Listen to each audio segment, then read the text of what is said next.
Hey everyone, thank you for joining us for another edition of the Responsive Fundraising Weekly. I know many of you were in the lobby and now you're entering into the room. So I'll give you guys a few minutes or give everybody a few minutes to kind of get settled in. I'm really excited to be able to spend one last Thursday with you before we call it for the year. This has been a wonderful community of people coming together weekly since September to really talk about some of the most pressing issues for fundraisers, especially as we think through this year, reflect on 2020 and look ahead. And it doesn't stop now. We're thinking and planning for 2021, and we'll be bringing back this conversation, the Responsive Weekly, in early January. So feel free to look out for that invite that will be coming into your inbox. You'll still receive your newsletters every Tuesday. We just won't be having the Thursday conversation for the next few weeks with the holidays and the new year. But today's our last one for 2020. Hillary, thanks for joining me again. I'm happy to be here, Noah. Just pulling up the presentation now. Absolutely. And if you have trouble on your end, Hillary, I can pull it up on mine too. So no worries. I think I've got it. So today, what Hillary and I are going to really talk about, and we want to make this interactive, so we want to hear from you as well, is how to make every donor feel like a major donor this holiday season. How do we not only serve our major donors and reach out to them and ask, but how do we ensure our donors actually feel like we care about them and that we're stewarding them in a way that connects them and builds confidence with them in our organizations and our causes. And so we're going to dive into this conversation today. So Hillary, I'll let you kind of kick off with the first question if you want to kick over to the next slide.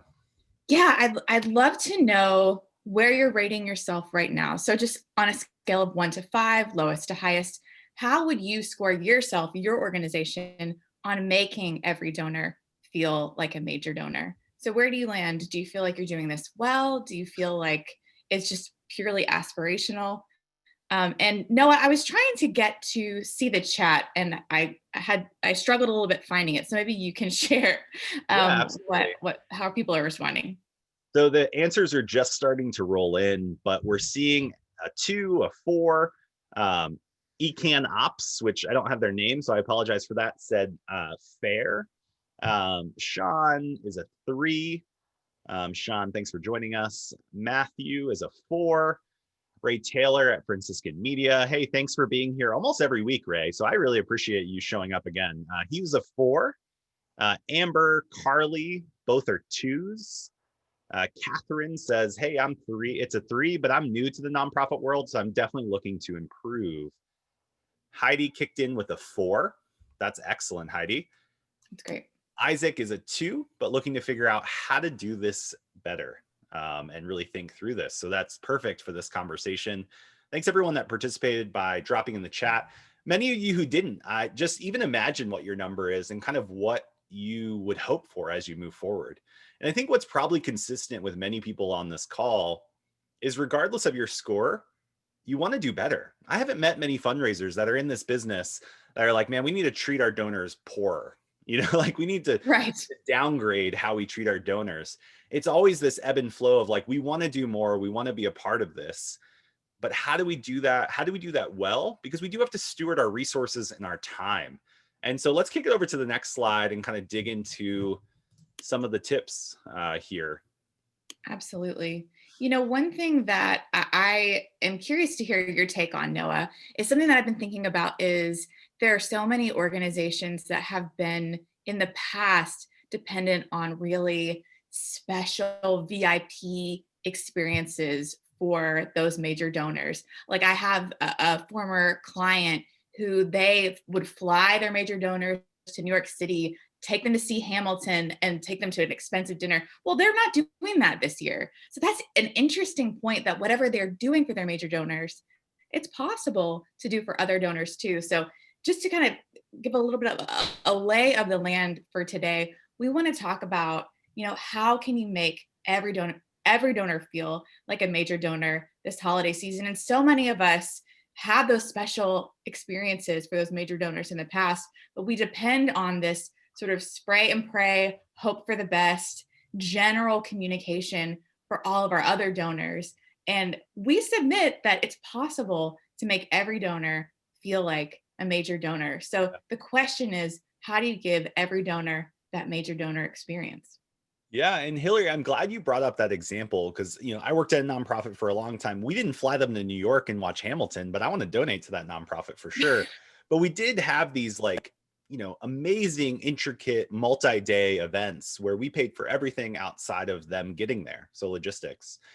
And we'd be together for 2 or 3 days in like Palm Springs or some other Florida or Nashville, Opryland, like all of these really, really awesome places. And so I'm thankful that you brought that up, because when we say, how do you give every donor the major donor experience, we're not saying, how do you replicate this like party and excitement and glitter like for Wine and every. dine. Yeah, it's less about the activity of what you were doing and rather about the relationship that you're building with those major donors. So when we say, how do you give every donor the major donor experience, it's not the actual activity, it's the feeling. We know that donors continue to give to nonprofits they feel connection with and confidence in, that are working on causes they care deeply about. And so really what we're saying is, how do you make all donors feel like they're connected with you and that they have confidence in you in the work that you're doing on a cause they care about? So it's less about the parties and more about aligning and connecting the purpose, and that you see them as a person, not maybe a row on a spreadsheet. And that's really what we're talking about here. Absolutely. And so this on this next page, we're going to talk about some like practical tactics, which I love because it's great to talk about like heady ideas, but it's like, okay, but what does that mean? What can I do differently today to make every donor feel like a major donor? So I'm gonna throw out some bullets, and Noah, take it away wherever you want to. But the first one is listening. Yeah, absolutely. So listening is something that is central to what we call the responsive fundraising framework. So if you've been a part of these conversations historically, you've heard us talk about the responsive fundraising framework. And even this community of people, and why we're coming together, why we send out the newsletters, is to align fundraisers and resource them that are trying to be more responsive. And the key thing here about responsive fundraising is that it requires deep listening. And listening is different than hearing. Listening is different than segmentation. Those are actually outcomes of listening. But listening starts with, what are the donor signals that you're listening to, so that you can basically connect and customize and personalize that major donor, or that every donor experience. And so there's 3 key areas here, and maybe Hillary, you can actually read off the 3 areas after I kind of talk through this. Is there's different types of signals that you might be listening to. And so Hillary, I'll let you kind of describe the 3 signal types, and then I can give some examples within that as well. Sure, and I love this slide because it's so specific. It puts like a face with a name with an activity. So you start off with involvement. Find out how they're engaging. How long have they been connected to your organization? Find out their interests. What they're engaging with.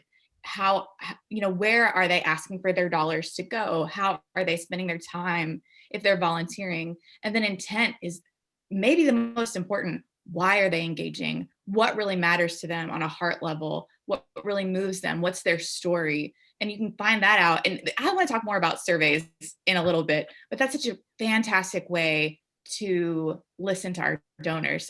So find out why they're engaging. Yeah, yeah. And I think like we try to make this super easy, but I do think it helps drive conversation within your teams. So if you take anything back from this conversation today and say, hey, we need to make it a priority next year in 2021 that we treat every donor like a major donor, not from a party perspective and like a flowery, like premium package perspective, but in how they feel connected with our cause. And the first question your team's going to ask you is like, great, how do we do that? And so you can start by saying, well, we need to listen better. Like, okay, well, we can't be on the phone with everybody. We can't talk to everybody. You're like, yes, that's true. That's absolutely true. But what we can do is we can begin to start looking at how we listen, both in an involvement way and an interest way and intent. And a lot of on the involvement side is just looking at your data and basically having an organized way where you say, hey, I want to acknowledge how donors are engaging with us, are involved with us, and I want to customize how I connect with them, when I connect with them, and what I say based on that involvement. So in this case, we have Emma, who's an active donor for 4 years. Her lifetime giving is over $5,000, and she volunteers often. Whereas we have Luke, who's a first time donor, attended a virtual event, and gave $500 online. Their involvement with you, Emma and Luke, are different. And so not that you need to say, okay, I need to take all 14,000 donors I have or 2,000 donors I have and say, okay, I need to look at all of them individually. But what you're doing is you're beginning to group them into subsegments where you're finding these common threads. Because when you look at this slide, how you would communicate with Emma about your cause and how you would communicate to Luke about your cause would be different. And so we're using this as a proxy to say, how do you actually apply this to your communications? And this is where normal segmentation strategies come in. But segmentation is only one part of it. You actually have to customize the timing and the content to make sure that you're referencing the fact that Emma's a longtime donor. And maybe she's a longtime donor, a part of a group or a community of donors that have been supporting for years. When did Emma actually join your cause? Maybe instead of just enrolling her in the January, February, March e-appeal campaign that you always send out, maybe it's less about that and saying, hey, did you know, Emma, you actually joined our cause 4 years ago today? Mm. And that partnership means a lot to us. And you can do that at scale. Like, that's a common thing. You know, when they first gave, your data should say that. Like, this is a common thing that organizations can do. The interesting thing is that we don't. And I think that's where we start seeing small steps we can take to treating all donors like major donors by personalizing that communication. So let's jump over to the interest side, because I think this is another way to, and I'll kind of provide some practical insights here, is that Emma says, hey, she gives monthly to women's support programs and she volunteers to be a mentor for young girls. Whereas Luke actually requested more info on the child advocacy programs that you have and visited the child adoption articles on your website. Now, how do we know this? And I think this is where technology does come into play, is that technology can provide you insights into what your supporters are doing. This isn't that you know that you're watching Luke, run through the website, but you actually have tools that are monitoring this and helping you learn to listen well. This is something we have here at Virtuous as part of our offering and built into our nonprofit CRM and marketing and communication tools. But more than that, like, there's other tracking pixels and ways that you can do this where you just at least know what people are doing. What emails are they clicking on? What emails are they opening? What pages on your website are they going to? What are they not doing? Sometimes that's almost more important than anything. And so in this case, if I had Emma and Luke, obviously I would want to talk to Emma about the women's support programs. I would want to present to her through the lead of what she's interested in, and then maybe introduce her to how all of this fits into the broader mission of our organization. So we want to start where the donor is and then work backwards to what we want to talk about or what our mission is. And that's something I see a lot of organizations lose sight of with the majority everyday donor. They do it greatly with the major donors, but we don't do that with every donor. And so that's important to do here, is that you want to start where the donor is and use your communication, use your engagement activities, use your virtual events or connections to bridge the gap between where your supporter is and what your story is. That's what all of our fundraising is about, bridging the gap between our supporters and our story. But to do that, we have to go over and visit with our donor and listen to them and identify how that's going to go. Same with Luke. Luke visits the child adoption articles on your website. Now, I don't have to wait till Q2 when we send out our child adoption campaign to send that to Luke. Like, I could create a dynamic campaign that says, hey, Luke or other people like Luke engage with our child adoption content, whether it's an email series or pages on our website. We know that they're an early donor, but let's actually enroll them in the child adoption engagement campaign. Let's send them an email. Let's send them a mail piece. Like, this can be a dynamic thing. It doesn't have to be in Q2, we're going to send out the child adoption direct mail package and send a few emails and post on social. Because Luke cared about child adoption back in February. And so this is where listening becomes really interesting, is that to do this really well, you have to do it in relative real time. And so if Luke's engaging in February, waiting till March or April or May or December to send him an e-package to say, hey, you are invested in this, you should give, is missing the context of listening. And then the last thing we'll talk about is intent. Listening to intent is something that's really challenging. And I always tell this story, but I'll kind of just reference components of it.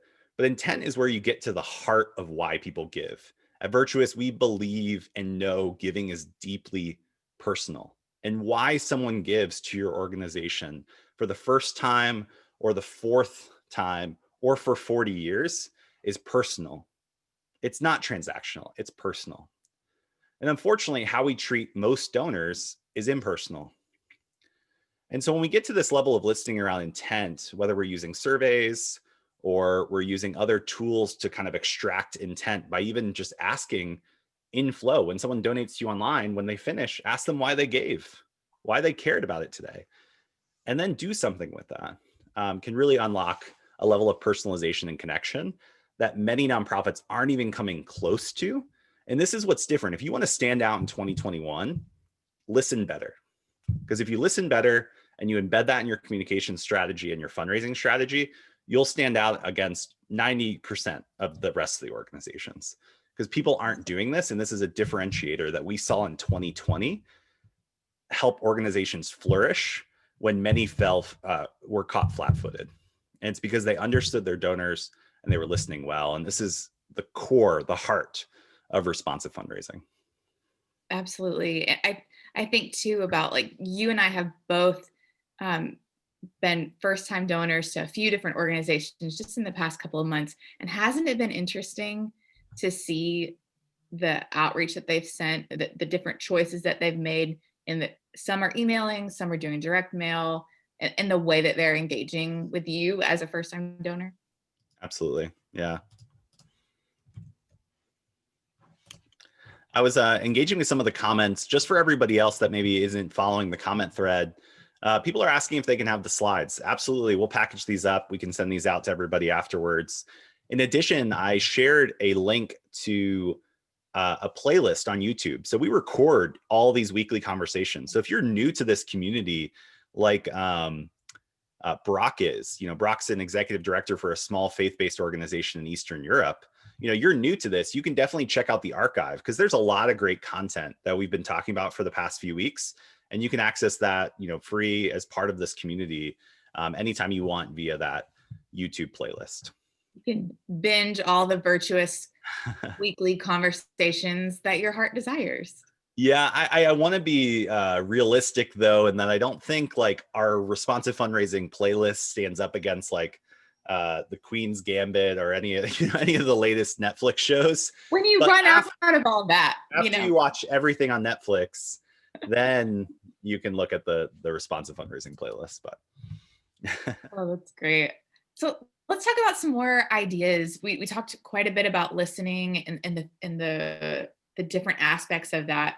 But I'd love to hear your take, Noah, on, reaching out without expectation. We've had some conversations recently about just maybe even, designating part of your programming team to make phone calls, to check in on donors, and to see, what matters to them right now.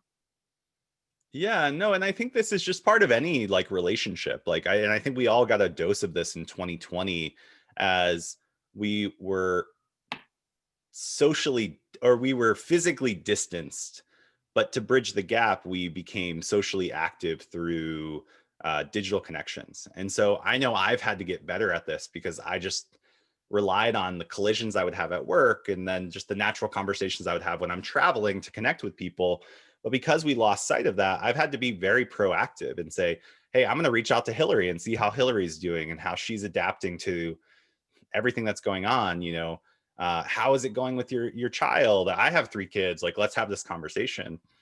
So where this comes in is that you need to build a strong relationship, which is really what's fundamental to responsive fundraising. Is responsiveness is actually the key that builds relationships, according to relationship science experts. And this idea is that it's both proactive and reactive. And so when we say you need to be responsive, we're not saying, hey, just wait for someone to come to you and then be really quick to respond to them. But it's also about being proactive. So reaching out and asking questions is a great way for you to engage your donor base and just start a conversation.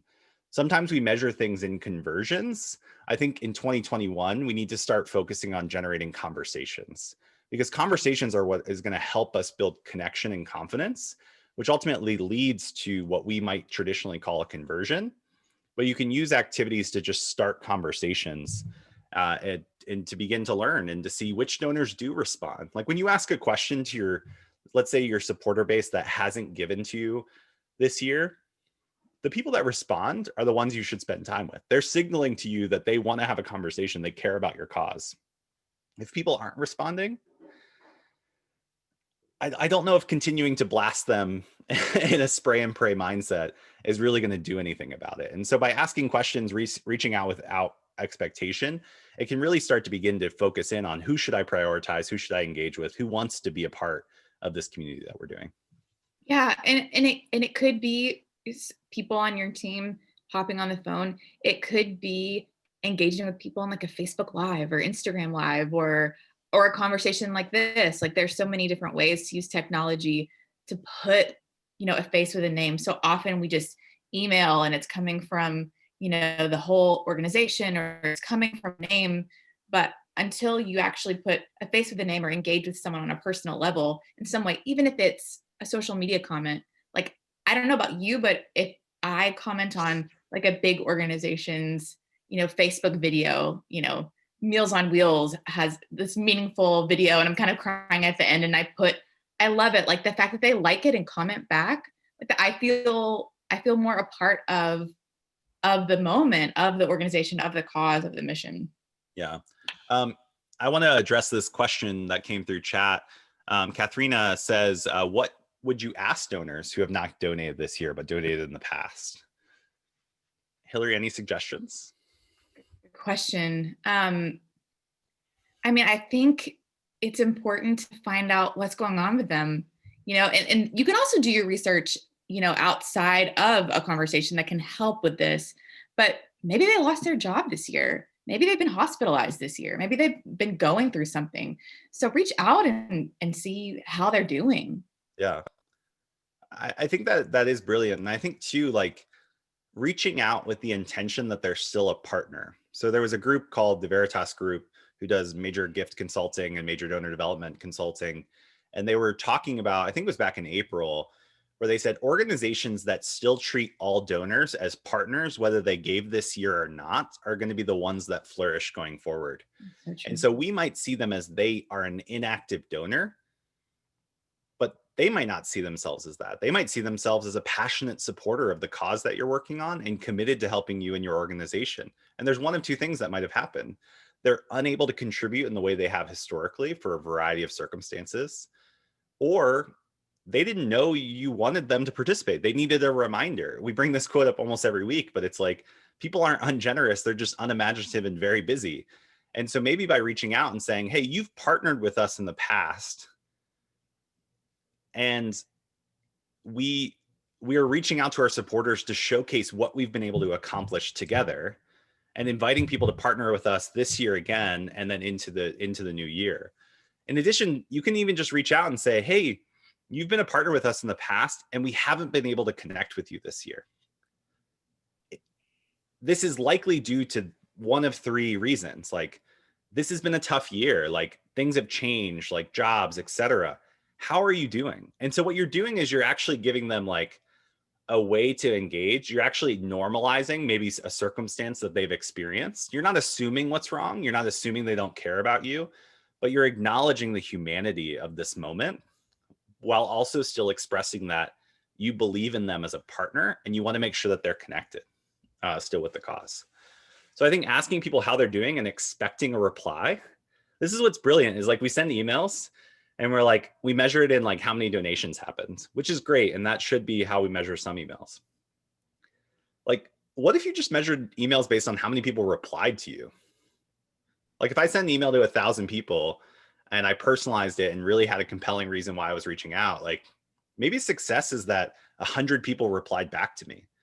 And yes, now I have a full inbox, but like, isn't that what we're doing? Isn't that what we're a part of? Like, I still do that today with some people where like I'll reach out to small groups of people and say, hey, just reply back to this email and let me know what's going on. And I love it when people reply. Like, it shows that people actually care, that they're engaged. That's the deepest signal of connection and loyalty that you can have, is that someone took time to respond to your email. Absolutely. And imagine if you're that lapsed donor and then someone reaches out to you and says, we've noticed that we haven't heard from you in a while. And they bring up that specific, like, let's go back to what Emma was passionate about. She was giving monthly to women's support programs. She even volunteered to be a mentor for young girls. What if she got an email? What if she kind of disappeared for a year and then she got an email specifically about how that mentoring program that perhaps she's not volunteering with, or the women's support program, how it's changing lives right now? Do you think you could give X? Can we count on you to be a partner this year on a monthly basis? Like, that's powerful. That would be powerful to me as a donor. Yeah. I think the other thing too is that reminding people that there's other ways that they can get involved. This goes back to the responsive fundraising framework, and we might have to end on this because we only have a few more minutes. Okay. Is that the last part of it is that you want to listen, you want to connect, and then you want to suggest and then repeat. The suggest isn't always a financial ask. This isn't a linear process. We're not trying to like play Plinko so that we get the thing right and then bing, we ask, nailed Right. it. Sometimes it's actually, we need to suggest that they do something different because it's the right thing for that supporter in that moment. And that suggestion could be watching an impact video. That could be reading an article about how together as a community, we've helped impact a woman's life, like you mentioned, Hillary. It could be that they should attend a webinar conversation community. Like what we're doing today at Virtuous, nonprofits could do this too. You could have a weekly conversation where it could have 2 people or 100 people on it. And it could just be part of your staff where you're coming together to talk about what's going on, being transparent, giving them a behind the scenes look. People love that. That's what builds connection. Steal Yeah. this idea in 2021. Create a weekly or a Please. bi-weekly community where you're just inviting your donors in there, and you're not sad when only 2 people show up. We've had weeks where we've had 3 people on here. Like, we have a giant community and still only 3 people show up. But what I love is that every week we still show up with intention. We still show up with the desire to add value and to show people that we care and that we want to be a part of the conversation as you look to connect supporters with your story. And I think that can be emulated as well in what you do in your nonprofit in 2021, and to make everybody feel like they're a major donor. And it's not about being a major donor, it's about being a significant donor, whether it's an everyday donor, a major donor, 4 figures, 6 figures, 7 figures, 1 figure. They're still a supporter of your cause. And by building that connection and deepening it, that's what's going to help you grow in a sustainable and scalable way as we head into 2021. And really, no matter where they are today, what you really want is a partner for life, a supporter for life. You want them to feel connected to your cause and to your organization and feel appreciated, and that they're getting a personalized experience, and that their voice matters and what they care about matters to you and your organization. Absolutely. One quick takeaway is, if you get nothing else out of this, I just want to leave this with one practical strategy that you could do today. Go look at your donor base for donors that gave to you in 2019 prior to this day. So not year-end donors that gave in the last 15 days, but a donor that gave to you in 2019 from January 1 to December. And actually, let's even make it smaller. They gave between September and December of last year, but they haven't given this year. And think about, what could I send them? Even if it's a single extra email in addition that's personalized from you as a development director or as an executive director, what's one more thing I could do to that group to try to engage them in a way that's not just asking them for a gift, but just maybe asking them a question? Go back, look at your donor base from last year, and make sure we don't forget that. People always look about, like in January, they'll say, oh man, we only had a 40% retention rate from 2019 donors to 2020 donors. Like, why wait till January? Now's the time to engage your donors, and that we have 13 days left in the year. And now is a time when people are generous. So adding that extra communication is a brilliant way to get a little bit more value and deepen your community before 2021. Let's not wait to do new things until the new year. You can even do this week. Hillary, thank you so That's much for your time. Thanks everybody for joining us. Really grateful for you all. We'll be back in the new year. So we'll kick this back off, I think, on January 7th, maybe 6th or 7th. I sounds can't right. recall the date. But first week of January, we will be back. You'll get an invite in your inbox and a new calendar invite. So you'll have the Zoom information and we will see you there. Thanks, Hillary. Have a happy Happy holiday. holidays. See ya.